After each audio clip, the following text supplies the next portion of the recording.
आखिरी बात मैं आपको कहना चाहता हूं, हिंदुस्तान में नफरत फैलाने से किसी को फायदा नहीं होगा। यह देश सबका है, हर धर्म का है, हर जात का है।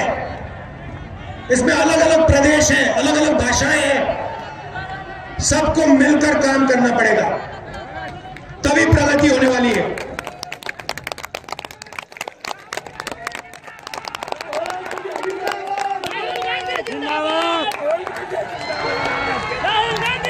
आप सबका बहुत बहुत धन्यवाद। नमस्कार, जय हिंद।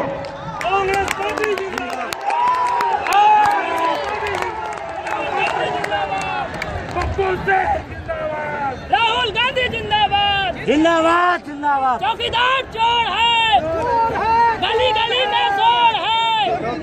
भारतीय कांग्रेस कमेटी के सम्मानित अध्यक्ष परम आदरणीय राहुल गांधी जी, चौकीदार चोर है, बिहार प्रदेश कांग्रेस कमेटी के सम्मानित अध्यक्ष आदरणीय मदन मोहन झा जी, चौकीदार चोर बिहार के सम्मानित प्रभारी आदरणीय शक्ति सिंह गोहिल जी, हमारे बीच बैठे चौकीदार चोर है। विधानसभा के सम्मानित नेता आदरणीय सदानंद बाबू, चुनाव प्रचार समिति के सम्मानित अध्यक्ष आदरणीय अखिलेश प्रसाद सिंह जी, हमारे लोकप्रिय उम्मीदवार उदय कुमार सिंह जी, तारिक साहब, तमाम सम्मानित विधायकगण, देवियों और सज्जनों, आप तमाम लोग इतने भारी संख्या में यहाँ आए।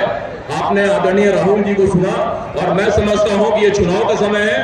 आने वाले समय में आप तमाम लोग अपनी पूरी शक्ति के साथ इस पूर्णिया से एक बार फिर कांग्रेस का परचम लहराएंगे और आप तमाम लोगों का मैं हार्दिक स्वागत अभिनंदन करता हूं।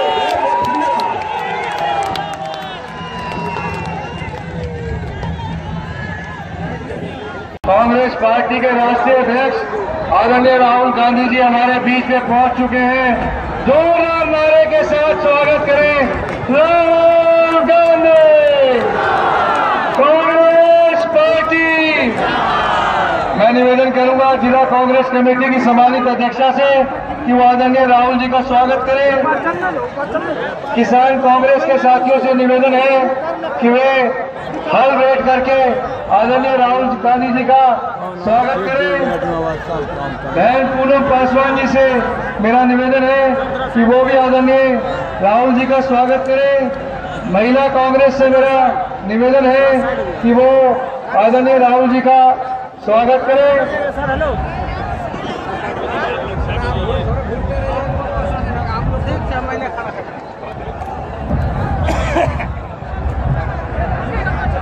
युवा कांग्रेस के हमारे सभी साथियों से निवेदन है कि वो आदरणीय राहुल जी का स्वागत करें। जोरदार नारे के साथ राहुल गांधी कांग्रेस पार्टी, कांग्रेस पार्टी, राहुल गांधी। वक्ताओं की अगली कड़ी में हम अपने नेता आदरणीय राहुल जी का सीमांचल की धरती पर दिल की गहराई से हार्दिक स्वागत करते हैं, अभिनंदन करते हैं। और मैं निवेदन करता हूं आदरणीय उदय सिंह जी से कि वो मंच पर आए और आदरणीय राहुल गांधी जी का स्वागत करें। आदरणीय उदय सिंह जी।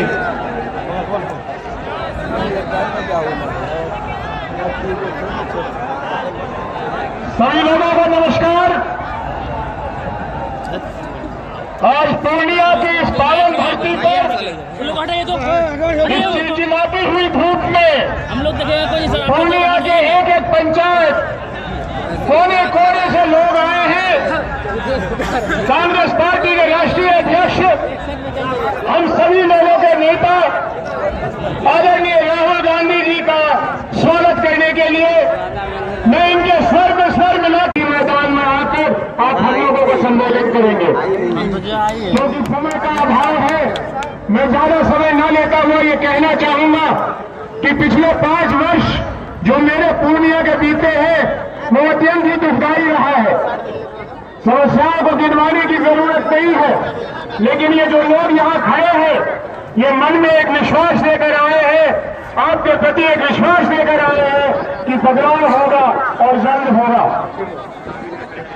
26 तारीख से पहले कांग्रेस पार्टी और बिहार में महागठबंधन ये तय कर देगी कि पूर्णिया से कौन लड़ेगा। लेकिन मैं विश्वास दिलाना चाहता हूं कि जो भी नुमाइंदा आपके बीच आएगा वो आपके लिए पूरी कड़ी मेहनत और ईमानदारी से काम करेगा। 26 तारीख के बाद आपके गांव में, आपके बैठकों में चर्चा होगी कि कौन जीतेगा, ये जीतेगा या वो जीतेगा। मैं आप लोगों से सिर्फ ये कहना चाहता हूं कि इस बहस को घुमा दीजिएगा, क्योंकि उम्मीदवार जीते न जीते मेरा और आपका पूर्णिया जरूर जीतना चाहिए। और मुझे विश्वास है कि आने वाले इस चुनाव में पूर्णिया जीतेगा। और पूर्णिया देवियों और सज्जनों, सबसे पहले हम अपने राष्ट्रीय अध्यक्ष राहुल गांधी जी का इस रंगभूमि मैदान में, इस ऐतिहासिक मैदान में स्वागत और अभिनंदन करते हैं आप सबों की तरफ से। और केवल अपील करते हैं कि अभी हमने 2 दिन पहले होली का पर्व मनाने का काम किया है।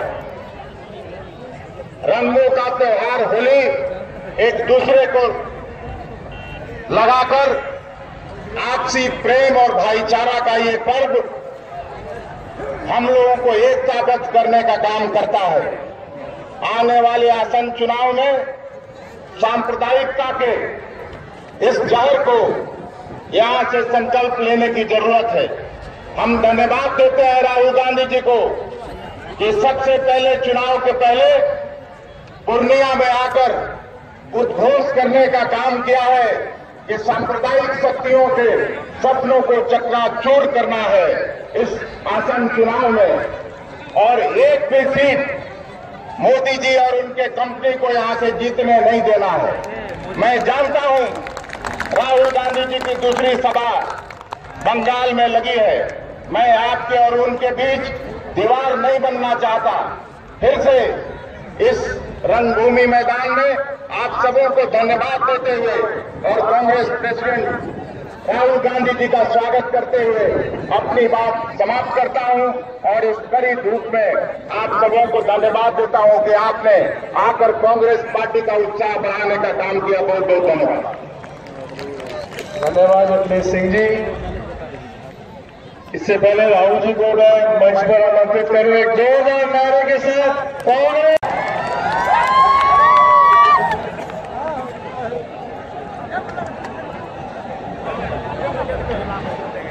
शक्ति सिंह गोहिल जी, मदन मोहन झा जी, सदानंद सिंह जी, अखिलेश प्रताप सिंह जी, तारिक अनवर जी, सरफराज आलम जी, इंदु सिन्हा जी, उदय सिंह जी, एआईसीसी के सेक्रेटरीज, एमएलएस, सीनियर नेता, यूथ कांग्रेस, एनएसयूआई, महिला कांग्रेस, सेवा दल के हमारे लोग, प्रेस के हमारे मित्रों, भाइयों और बहनों, आप सबका यहाँ बहुत बहुत स्वागत, नमस्कार।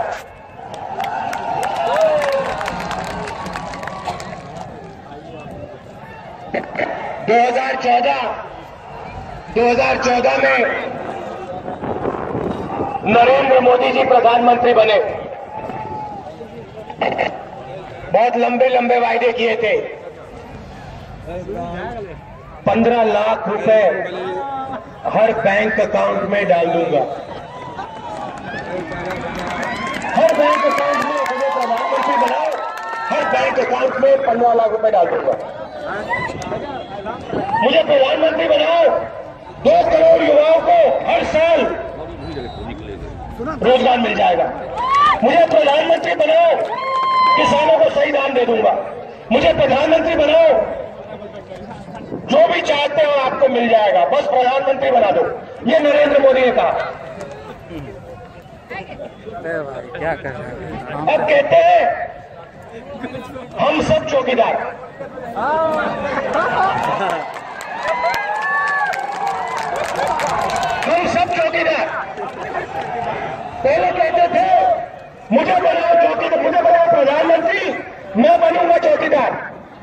कहते हैं हम सब चौकीदार, पूरा देश चौकीदार। भाइयों और बहनों, एक बात सुनिए, छोटा सा सवाल, क्या चौकीदार गरीबों के घर में मिलता है या अमीरों के घर में? आपने कभी किसान का घर देखा है जिसमें चौकीदार खड़ा होता है? आपने मजदूर का घर देखा है जिसमें चौकीदार खड़ा मिलता है? छोटे दुकानदार के घर में चौकीदार दिखाई देता है? न, चौकीदार अमीर लोगों के घर में दिखाई देता है।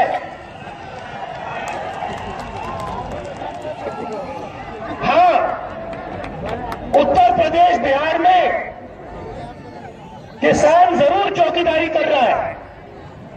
हर रात आपको अपने खेत की चौकीदारी करनी होती है। उत्तर प्रदेश, बिहार में जहां देखो पशु घूम रहे हैं, रात को आपका खेत खा जाते हैं। मगर नरेंद्र मोदी जी ने, अनिल अंबानी, मेहुल चौकसी, नीरव मोदी, ललित मोदी, विजय माल्या की चौकीदारी की है। हैंगे वो चौकीदार, वो है चौकीदार, मगर भाई और बहनों, गरीबों के चौकीदार नहीं है, अनिल अंबानी के चौकीदार है। जहां भी आपको देखिए, मोदी जी आपसे भाषण करते हैं, आपको कहते हैं मित्रों, आपके पास यहां आके कहते हैं मित्रों मैं आपको रोजगार दूंगा, मित्रों मैं आपके बैंक अकाउंट में 15 लाख रुपए डालूंगा, आपको मित्र कहते हैं, मगर अनिल अंबानी को भाई कहते हैं। आपने टीवी में सुना होगा, अनिल भाई, नीरव भाई, मेहुल भाई, विजय भाई, और हिंदुस्तान की जनता को मित्रों,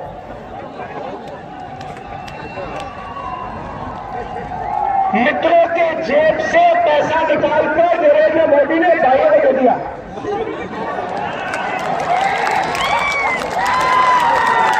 और मित्र देखते रह गए क्या हुआ भैया, चौकीदार बनना था इसको, रात को हम चौकीदारी कर रहे हैं, ये जाके बन गया अनिल अंबानी का चौकीदार।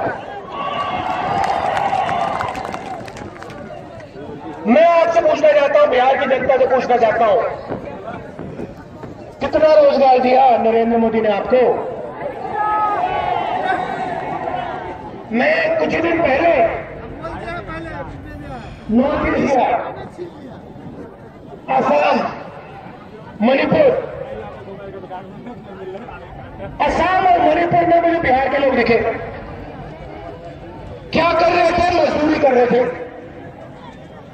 बिहार का युवा हर प्रदेश में जाके रोजगार ढूंढता है, और जब नरेंद्र मोदी ने आपसे झूठ बोला, जब नरेंद्र मोदी जी ने आपको कहा कि 2 करोड़ युवाओं को मैं रोजगार दूंगा, और जब उसने आपको झूठ बोला, उन्होंने सिर्फ आपका नहीं, उन्होंने बिहार की आत्मा को धोखा, बिहार की आत्मा का अपमान किया।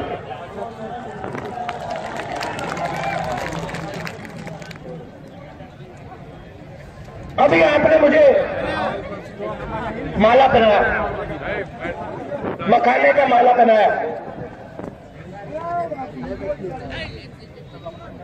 नरेंद्र मोदी जी ने यहां किसानों की मदद करने के लिए क्या किया?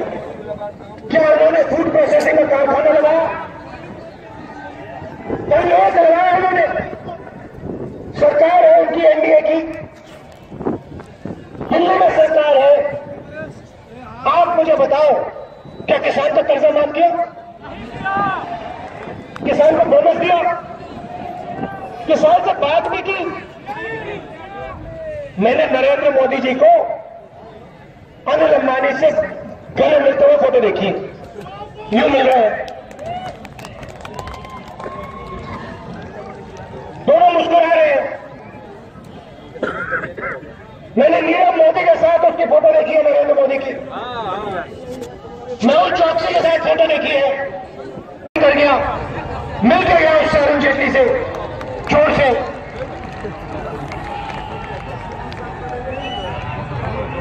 भाइयों और बहनों, देखिए ये क्या हुआ 5 साल में कि चौकीदार चोर बन गया। क्यों? किसानों के लिए कुछ नहीं किया, मजदूरों के लिए कुछ नहीं किया, दुनिया के लिए कुछ नहीं किया, युवाओं के लिए कुछ नहीं किया, छोटे दुकानदारों के लिए कुछ नहीं किया। आपसे कहा, ये हमारी माताएं बहनें आई है, मैं आपसे पूछना चाहता हूं, माताएं बहनों, क्या आपको बैंक के सामने खड़ा होना अच्छा लगता है? क्या आपको मजा आता है? आपके पास जो पैसा था, जो आपने बचा के रखा था, अपने बच्चों की शिक्षा के लिए रखा था, स्वास्थ्य से जरूरत पड़े उसके लिए रखा था, वो पैसा नरेंद्र मोदी ने आपकी जेब से निकाला, आपके घर से, आपके घर के अंदर घुस के नरेंद्र मोदी जी ने आपका पैसा छीना। माताएं बहनें, जब आप लाइन में खड़ी थी और आप सब लोग नोटबंदी के समय लाइन में खड़े थे, उस लाइन में आपने काले धन वालों को देखा, आपने अमीर लोगों को देखा। अच्छा, उस लाइन में अनिल अंबानी खड़ा था। मोदी जी ने कहा था काले धन के खिलाफ लड़ाई है, भ्रष्ट लोगों के खिलाफ लड़ाई है। तो अगर भ्रष्ट लोगों के खिलाफ लड़ाई थी, काले धन के खिलाफ लड़ाई थी, तो आप लोग लाइन में क्यों खड़े थे? आपने क्या गलती की? आप चौकीदार नहीं हो, आप चोर नहीं हो, आप ईमानदार लोग हो।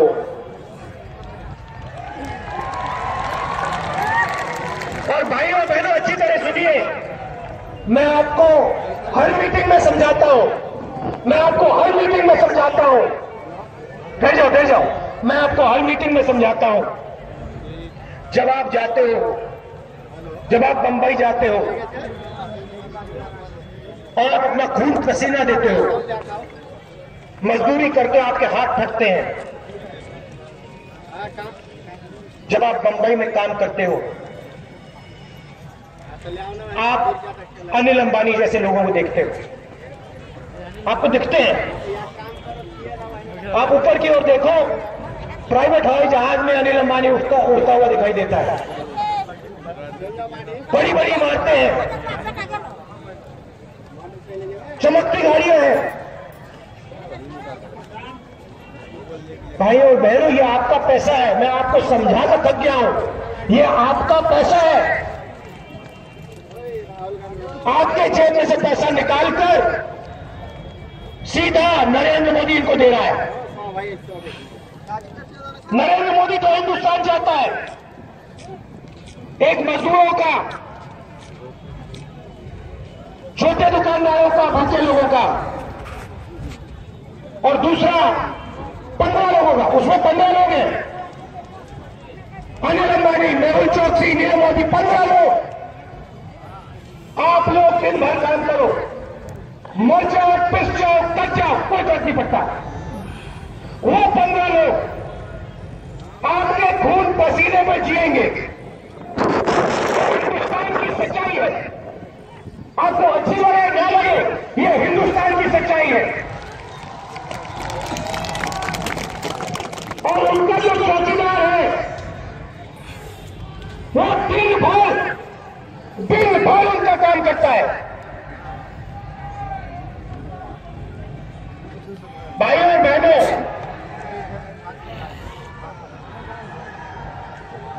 मुझे समझ नहीं आता, मुझे समझ में नहीं आता कि आपके दिल में गुस्सा पैदा क्यों नहीं होता। आप इतने शानदार लोग हो, आप इतने ईमानदार लोग हो कि आपके दिल में इस बात को देखकर गुस्सा नहीं पैदा होता। आपके नाक के सामने से अनिल अंबानी 30,000 करोड़ रुपए ले जाता है, नरेंद्र मोदी देता है। बिहार की जनता कहती है हम ईमानदार हैं, हम दिल में गुस्सा नहीं पैदा करेंगे। आपके नाक के सामने मेहुल चोकसी चोरी करके भाग जाता है, साल के मनरेगा का पैसा उठा के ले जाता है। बिहार की जनता कहती है हम गुस्सा नहीं होंगे, हमारे दिल में क्रोध नहीं पैदा होगा। आप दिन भर खेत में काम करते हो, लगे रहते हो, आपके बच्चे स्कूल नहीं जा पाते, बीमार होते हो, अस्पताल नहीं जा पाते, फिर आप देखते हो कहते नहीं हमारे दिल में नफरत नहीं पैदा होगी। मुझे बात समझ नहीं आ रही। आपके नाक के सामने दिन भर हर रोज चोरी हो रही है और आप देखते जा रहे हो, देखते जा रहे हो, देखते जा रहे हो। कब तक देखोगे? कितने दिनों के लिए देखोगे? अपने लिए मत करो, अपने लिए मत करो, अपने बच्चों के लिए तो करो। कब तक आप दिन भर केस में काम करोगे? कब तक आप अपने बच्चों को मरते हुए रखोगे? कितने साल लगेंगे मुझे बताओ? उधर रासायन मालूम में 30,000 करोड़ रुपए चोरी करके भाग जाता है। दुनिया का सबसे बड़ा कॉन्ट्रैक्ट चौकीदार ने उसको दिया। यहां पे आप उन्हें मकाने की बहाना देते हो।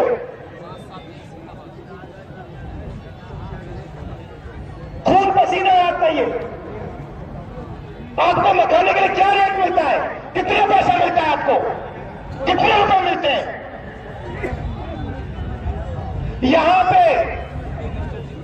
मैं तो चाहता हूं, आपने यहां मेरे गले में माले लगाई ना। मैं चाहता हूं ये जो मकाना है ये अमेरिका में जाके लोग खाएं, लंदन में जाके खाएं, फ्रांस में जाके खाएं।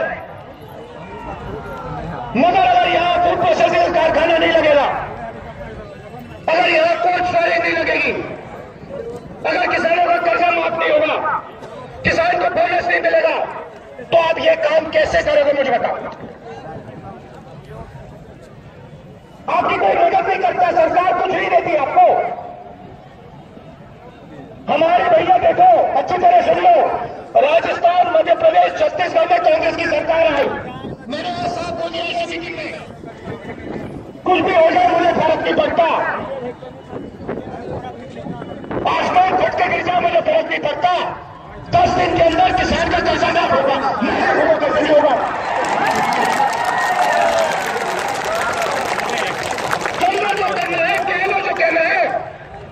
मुझे कोई फर्क नहीं पड़ता।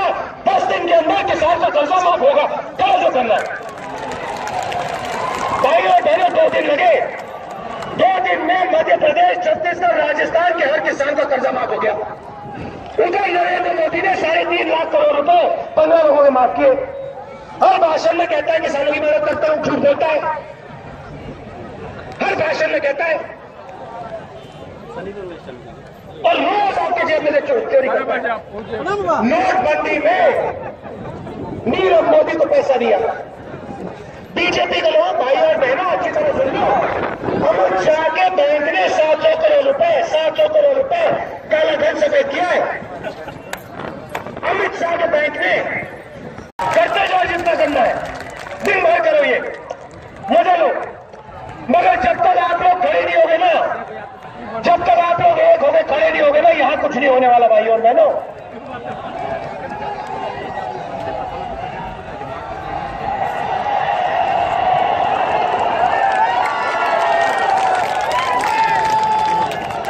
नरेंद्र मोदी अगली बार आएगा ना, प्रधानमंत्री अगली बार यहां आएगा, इससे कहना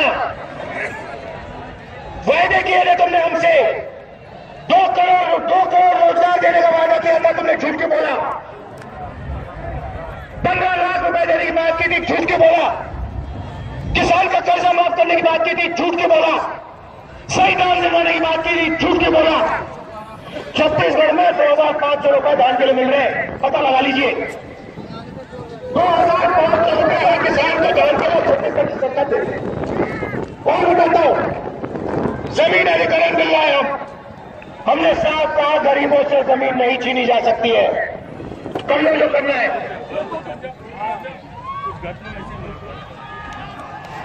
5 साल के अंदर, 5 साल के अंदर अगर किसी भी उद्योगपति ने जमीन छीने और ली हो, अगर 5 साल के अंदर उसने कारखाना नहीं लगाया, जमीन वापस किसान को दे देंगे। हमने ये लिखा पार्लियामेंट हाउस में, कानून बनाया। जाइए, बस्तर जगह है छत्तीसगढ़ में, वहां आपके लोग काम करते होंगे। फोन लगाइए, पूछिए। टाटा कंपनी की जमीन थी, छत्तीसगढ़ सरकार ने बस्तर के किसानों को लेके वापस दी। हाँ, यहाँ पूछ लेना, पता लग जाएगा। मैं भी डरता हूं लोगों से, आप एक बात समझ लीजिए, बाकी दुनिया नरेंद्र मोदी से डरती है, उन्हें कोई फर्क नहीं पड़ता।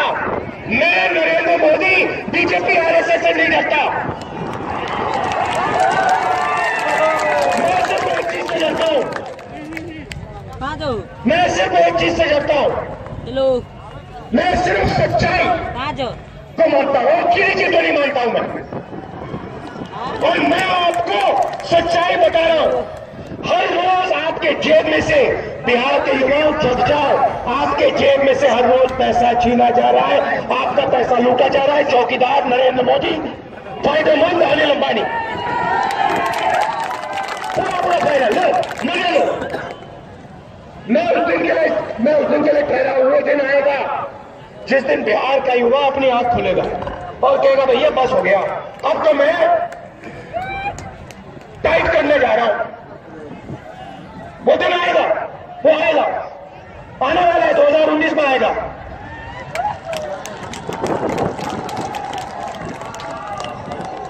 अच्छा देखिए मैं बताता हूं 2019 में। अब देखो, अब जो मैं बोलने जा रहा हूं ना, आपको मजा आएगा, आपको मजा आएगा। सुनो, हमने निर्णय ले लिया कि देखो एक लाइन बनाएंगे, इसको हम कहेंगे, इस लाइन का नाम होगा मिनिमम आमदनी लाइन। समझ रहे? मिनिमम आमदनी लाइन मतलब कम से कम आमदनी वाली लाइन हम बना देंगे। इतने रुपए की हिंदुस्तान में कम से कम आमदनी होगी, ठीक है? अब जो भी उस लाइन से नीचे है, चाहे वो युवा हो, बुजुर्ग हो, जो भी उस लाइन से नीचे है ना, उसके बैंक अकाउंट में कांग्रेस पार्टी सीधा पैसा डाल देगी। लो,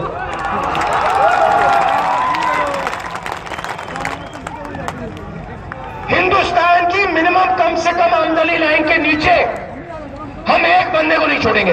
एक व्यक्ति आपको नहीं मिलेगा जो मिनिमम आमदनी लाइन से नीचे होगा। खत्म कहानी।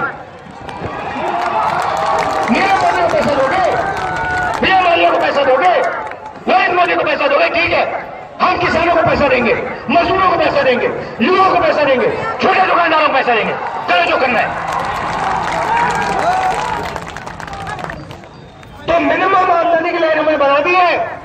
2019 के बाद बैंक अकाउंट में सीधा पैसा शुरू हो जाएगा। अब आप कहोगे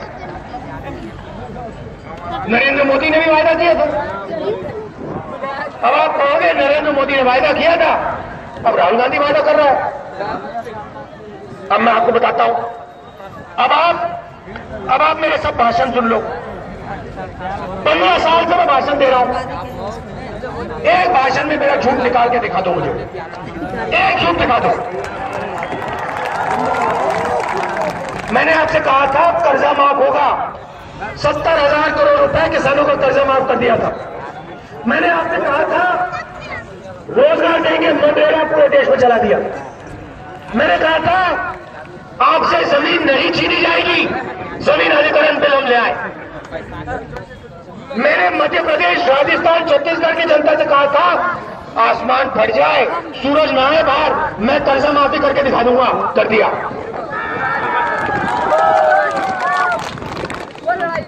तो ये तो गारंटी लेके करो कि आपके बैंक अकाउंट में मिनिमम आमदनी का पैसा आना शुरू हो जाएगा। अब मैं 2 समस्याओं के बारे में बोलना चाहता हूं जो सबसे जरूरी है। सबसे बड़ी मुश्किल हिंदुस्तान के सामने, और ये जो पूरी नफरत नरेंद्र मोदी फैला रहा है, जहां भी जाता है नफरत फैलाता है, इसका ये कारण है कि हिंदुस्तान में युवा बेरोजगार है। 56 इंच की छाती ने वायदा किया था कि युवाओं को वो रोजगार देगा, और उसने फ्लॉप पिक्चर चलाई 5 साल। 5 साल हुई फ्लॉप पिक्चर। अब देखो, मन की बात, मन की बात, मन की बात, मन की बात, मन की बात सुन के थक गए आप लोग। जैसे कि आप करो यहां पे, आप गए पिक्चर देखने गए, आप अंदर गए बैठे, 2 घंटे आपने पिक्चर देखी, बेकार पिक्चर थी।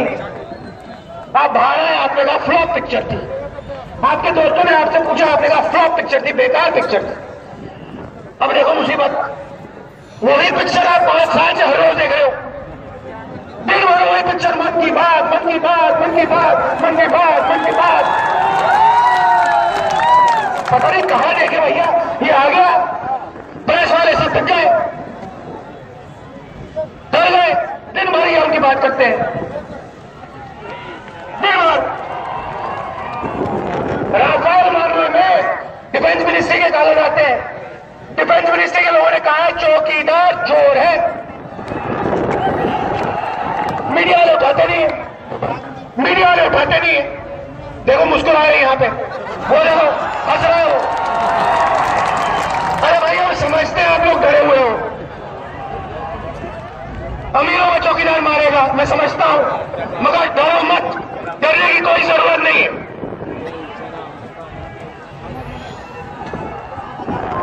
तो रोजगार के बारे में मैं बोलना चाहता हूं। देखिए यहां पे आपने माला बनाई मुझे, हर सिनेमा हॉल में आपको पॉपकॉर्न मिलता है, लोग पॉपकॉर्न खाते हैं ना, पॉपकॉर्न बिहार में खाते हैं, दिल्ली में खाते हैं, हर प्रदेश में खाते हैं, अमेरिका में खाते हैं, जापान में खाते हैं, चाइना में खाते हैं, सब जगह खाते हैं। अगर हमने यहां पे बिहार में फूड प्रोसेसिंग यूनिट का जाल बिछा दिया, सिनेमा हॉल से हम पॉपकॉर्न को निकालकर मखाना अंदर डाल देंगे, पूरी दुनिया में जो आज लोग पॉपकॉर्न खा रहे हैं, कल पूर्णिया का, बिहार का मखाना लोग खाएंगे। आप आलू उगाते हो, टमाटर उगाते हो, सोयाबीन उगाते हो, और फिर आप लेकर मखाना हो, टमाटर हो, आलू हो, आप लेकर बेचने जाते हो। जब आप बेचने जाते हो आपको कहा जाता है भैया आपने मेहनत की, मगर सही दाम आपको हम नहीं देने वाले, पैसा तो हम बनाएंगे, आप दिन भर काम करो, चौकीदार तो हमारा है, चौकीदार तो हमारा है, आप दिन भर काम करो, चौकीदार हमारी मदद करेगा और हम बनाएंगे पैसा। मैं चाहता हूं कि आपके खेत के बिल्कुल पास अगर आप आलू उगाते हो तो चिप्स का कारखाना, अगर आप टमाटर उगाते हो तो टमाटो केचप का कारखाना, अगर आप मखाना लेते हो तो मखाना को प्रोसेस करने का कारखाना, और फिर कारखाने के से चौड़ी सड़क जो बिहार से पूर्णिया से बागी देश तक जाए।